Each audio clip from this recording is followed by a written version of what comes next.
Salut tout le monde, aujourd'hui je vais vous dire pourquoi je préfère le Cool Air, ce petit climatiseur face au Dyson.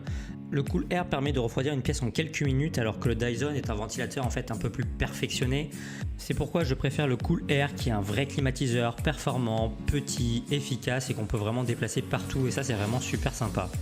L'air du Cool Air est vraiment frais, vraiment très agréable, sans compter que c'est assez puissant en plus, alors que l'air du Dyson est tout simplement classique, c'est un simple ventilateur en fait sans hélice, donc c'est pas terrible en soi pour le prix. Il faut remplir en fait le bac ici avec de l'eau, son autonomie est d'environ 8 heures d'après ses concepteurs.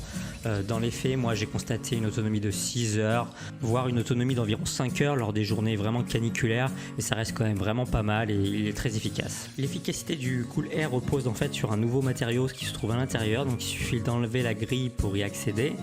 Ici en fait on peut voir cette nouvelle matière, c'est en fait une microstructure de 0,6 microns capable d'absorber 700% de son poids en eau. Donc l'eau contenue ici dans le bac en fait descend, est absorbé ensuite par cette nouvelle matière par capillarité et remonte et c'est vraiment ultra efficace. Vous pouvez régler l'intensité en appuyant sur ce bouton, il y a 3 niveaux, niveau 1, niveau 2, niveau 3. Le niveau 2 est déjà pas mal, je laisse souvent sur le niveau 2, s'il fait vraiment très chaud je laisse le niveau 3.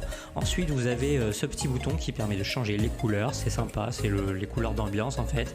Vous pouvez aussi totalement éteindre, ce qui est pas mal quand vous êtes dans une chambre la nuit pour pas être dérangé et dormir tranquillement.